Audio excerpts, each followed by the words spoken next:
we are focusing on the path forward, how small steps create big momentum. So we're really looking at how to take those small steps in order to move forward, as well as how to build confidence along the way.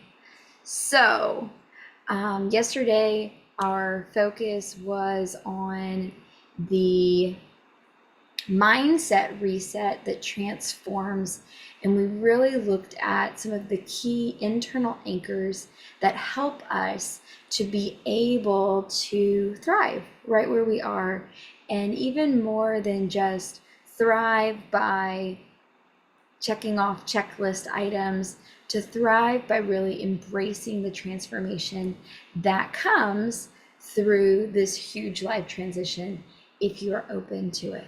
So that was yesterday. Today we're looking at how to actually move forward on that. So this path out of survival mode is not about overhauling your entire life in one go. That's overwhelming and unrealistic. Instead, it's about creating small intentional wins that build momentum and confidence. These small steps are the key to reclaiming your life overseas and setting the foundation for long-term success. This process of consistently creating small wins gives you the confidence, clarity, and energy to break free from the trap. So, earlier this year, I climbed a mountain and it was very exciting. This is Hallasan, the highest mountain in South Korea. Now, I love mountaintop views, but if you've ever climbed a mountain, you know that the vast majority of time spent on a mountain is going up and going down, and very often there's very little time to take in the view at the top. So this particular climb was well over 17,000 steps. My phone died, so I don't really know. And some of it actually was literally kind of steep steps, and there were quite a lot of them. And as much as I love mountaintop views, I don't actually enjoy the process of going up, in terms of just like the hike, the push. Like that's not what I love. I love the nature. I love seeing the view. And so when I have climbed mountains, in the past, I'm usually with other people who climb faster than I do. In fact, I am pretty much always the slowest person in the group. And that means that I spend an awful lot of time falling behind everyone else, feeling a little bit disappointed about that, wishing somebody might slow down and walk with me, and pushing myself beyond what's really enjoyable. And I couldn't help while climbing this mountain this year to think about how this applies to us in the Culture Shock Hub. Life overseas has a lot of mountains involved. Life in general has a lot of metaphorical mountains that we're climbing. But when we're living overseas, sometimes everything feels like a mountain we have to climb. And some of these mountains can take months and even years to climb, like language learning or really deeply adjusting within the culture. And there's a lot more uncertainty, confusion, and obstacles along these metaphorical mountains. So it's super important to do in life what I did on this mountain climb that was different than any other time that I've climbed a mountain previously. I went at my own pace, and I let the journey truly be the destination. It took me twice as long as was estimated for the average hiker, but I enjoyed it twice as much. I can remember not even that far up, I decided to sit down. I had broken the tree line and everything, and so I decided to just sit down and take in the view for a little bit. And there's people walking past me, and some are thinking, well, even like asking, oh, are you coming down? Because I'm resting way too early. And I was like, no, I'm just having a drink of water and a snack. And it just gave me the freedom to be where I was. I gave myself the freedom to be where I was. And when I didn't worry the whole time about my pace and just getting to an end point, I was able to look around and enjoy the ever more glorious view all the way up. Now, don't get me wrong. I'm not saying that we need to give up on big long range goals and just settle for how life is right now.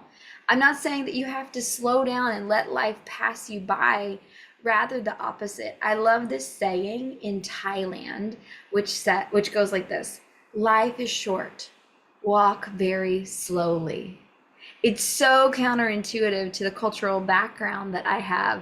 Life is short, so we got to run. We have to take it all in. We have to go fast, take the mountain. But I love this idea. If life is short, then why are you running? Slow down, enjoy it, take it in. Sometimes we're running so fast that we are missing life while just trying to get somewhere else that we'll miss too. But let me be even more clear. The point today is not even really about pace, it's about mindset. When you value the small steps along the way, you don't have to wait until the end of your journey to feel good about yourself. You can still aim for the moon and celebrate every small step until you find that one of them has become a giant leap for mankind. This is how you get out of survival mode. You start living again, now, right where you are. Take intentional steps, but keep them doable and let yourself enjoy them. This is so good for your brain because it completely bypasses the overwhelm and frustration when it seems like there's more than you can handle, and it builds confidence with the snowball effect. So I have a question for you.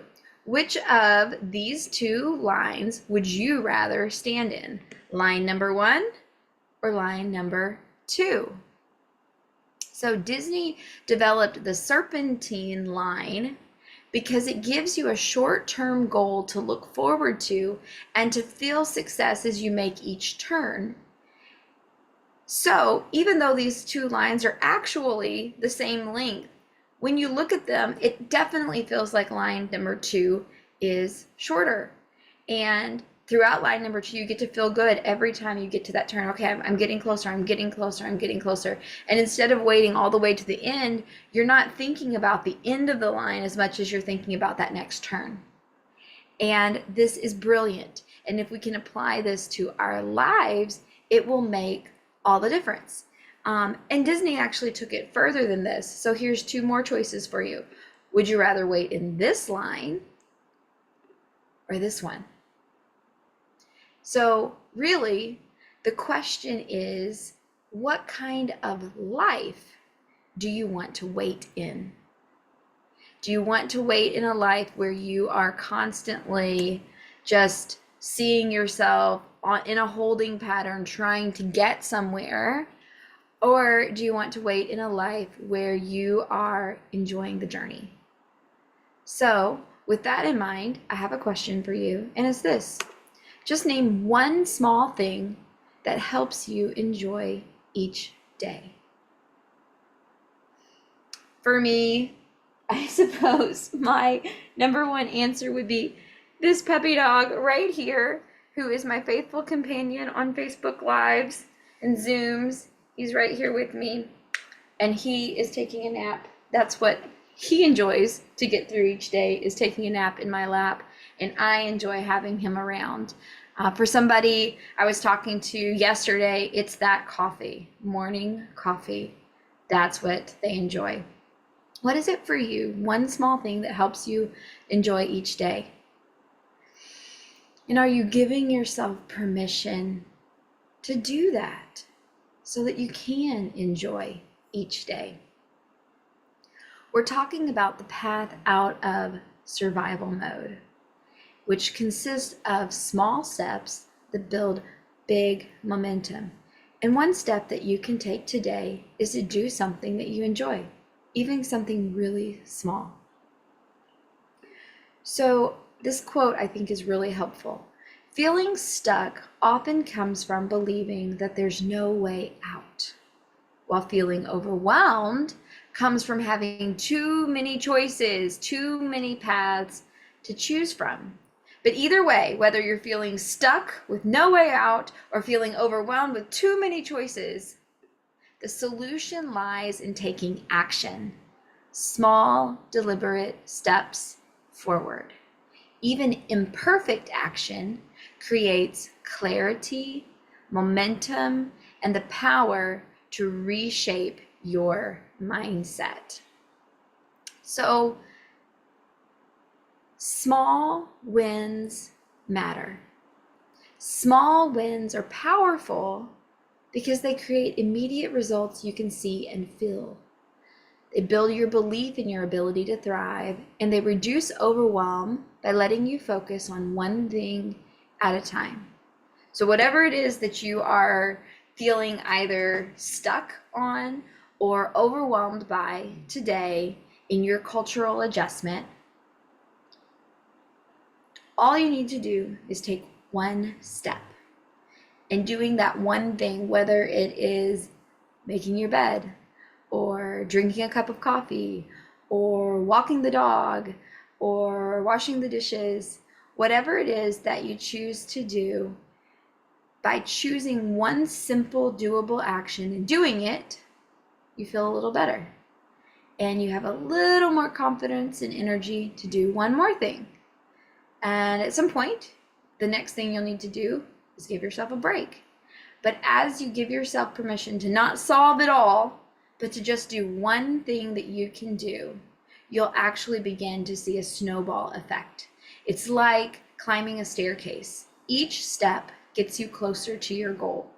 And it might feel slow at first, but over time, these wins compound into big changes. Something as simple as introducing yourself to a neighbor can lead to new friendships, deeper connections, and a sense of belonging right where you are. So this approach is really helpful for people who are adjusting to life overseas because it takes the pressure off of getting everything right. We're focusing on progress. I took a step, not perfection.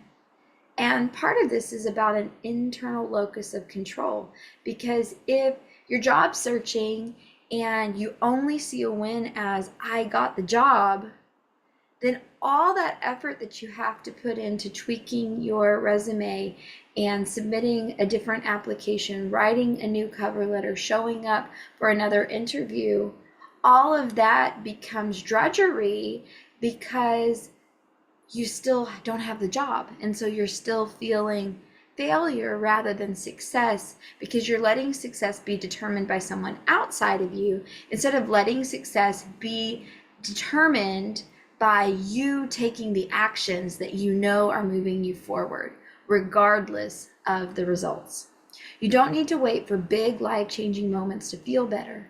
Small wins create a sense of control and accomplishment, even in the midst of chaos. So when you start stacking those wins, they build the foundation for bigger transformations.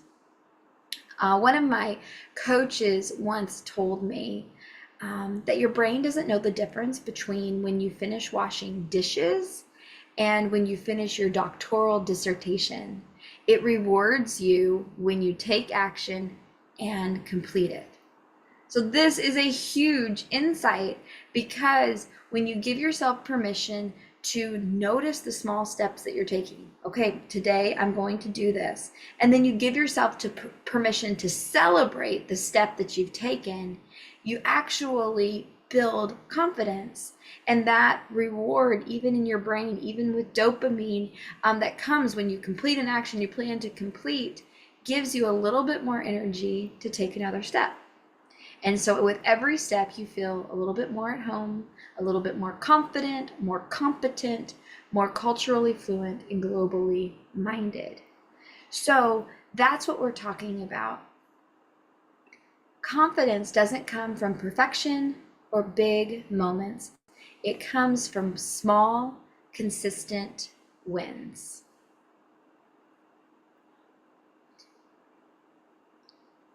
I don't know if any of you are sports fans, but I have here a video that is of Michael Jordan making the shot, his famous shot.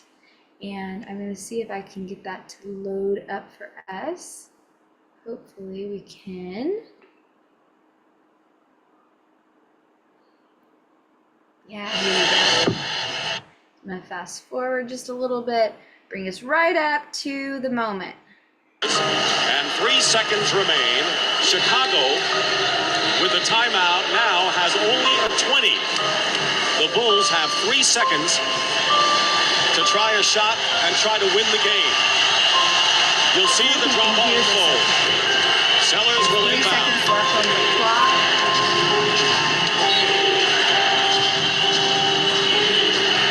Sellers has Jordan. Jordan with 2 seconds to go.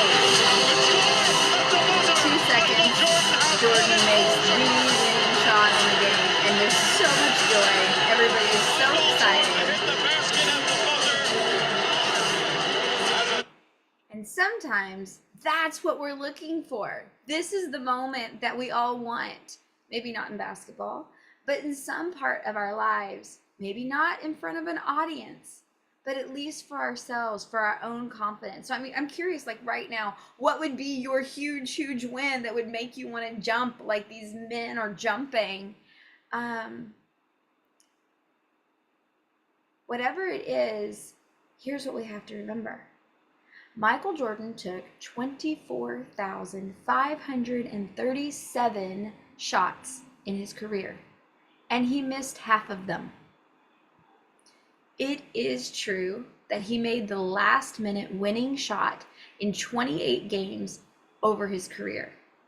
But there were 26 games in which he was trusted with the ball for that last shot and missed.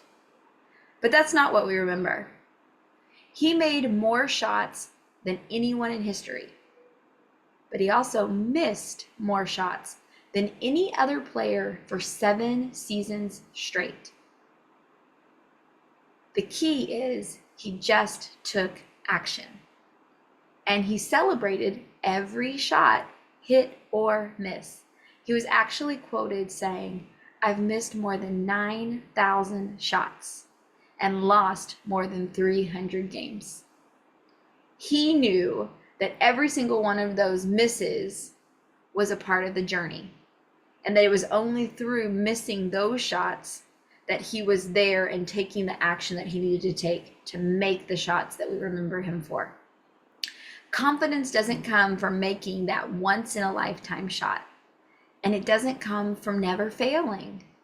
It comes from consistently taking small steps and celebrating the fact that you took the step, not the outcome.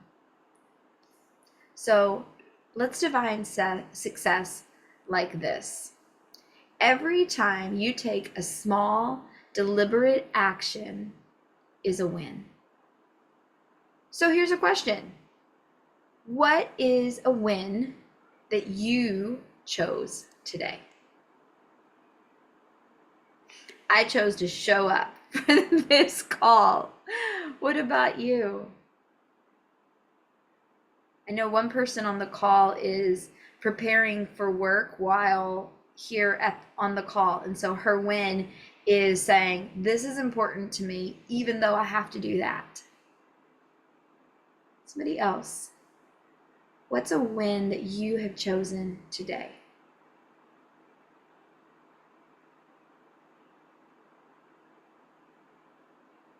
A really key way to move out of survival mode, to stop being overwhelmed by culture shock and just the exhaustion of cultural adjustment, is to start celebrating your small wins today.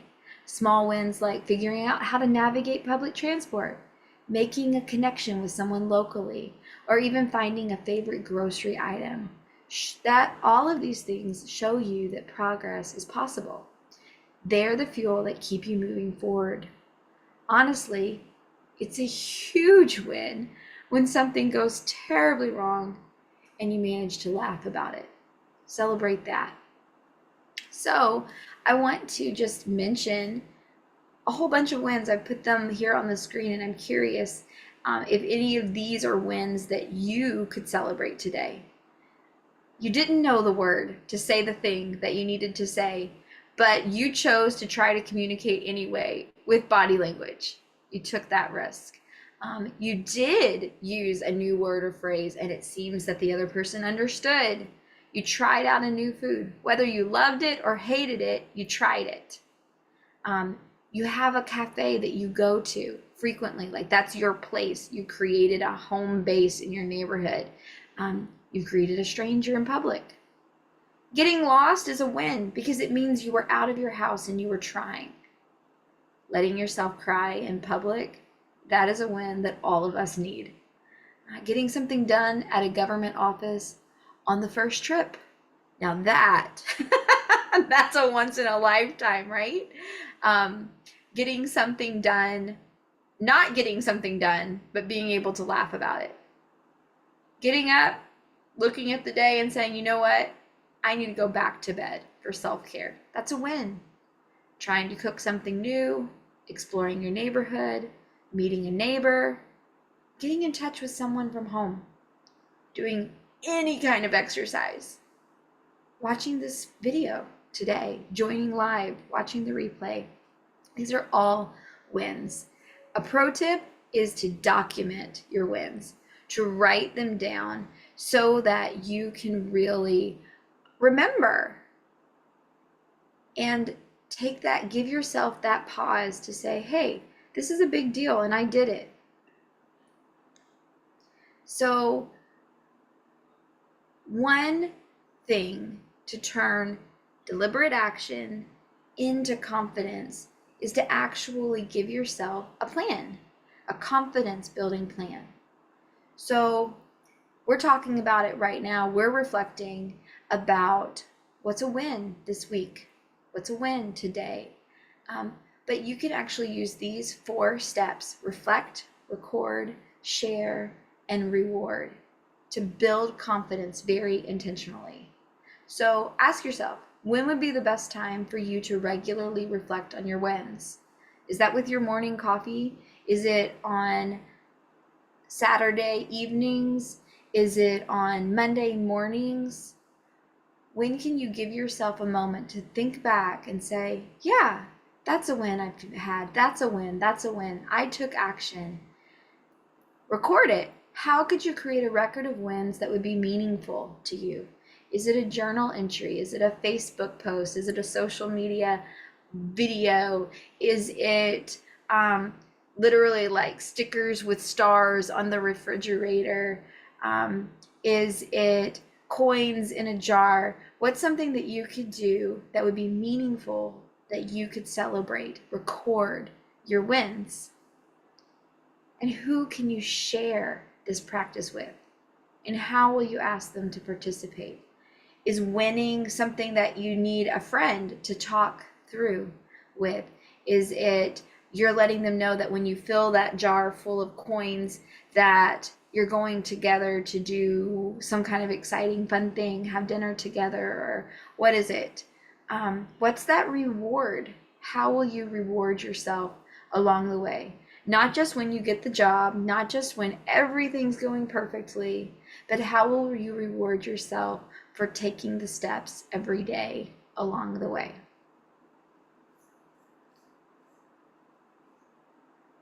When you share your wins with others, it magnifies their impact. That's why the Culture Shock Hub is so important, because we're here to cheer you on and to remind you of how far you've come. So today's homework is really to do just what we're talking about, to reflect on small wins that you've had recently but haven't celebrated, to really take the time to think about how that made you feel, to reflect over the past week. What did you figure out, big or small? What did you choose to do even though it was hard? Because there is no doubt that you have succeeded at more than you're giving yourself credit for. So there will be a prompt in the Facebook community for the Culture Shock Hub, and I would love for you to share one small win that you have had this week so that we can celebrate with you. So that's day 4. The path forward is to take a step. Just take a step and celebrate the fact that you took that step regardless of the outcome. As you begin to put this into practice, you'll be amazed at how much it can improve your mood and how much you can actually increase your competency and your productivity by giving yourself permission to just take it one step at a time. So tomorrow is the very last day, day 5, where we'll be talking about how to put all of this together and get the support that you need, not just to have 5 good days, but to have 5 good weeks and 5 good months. And if you choose it, 5 good years or even longer, wherever it is that you've chosen to live overseas. I'm so glad that you have joined, and I look forward to seeing you tomorrow.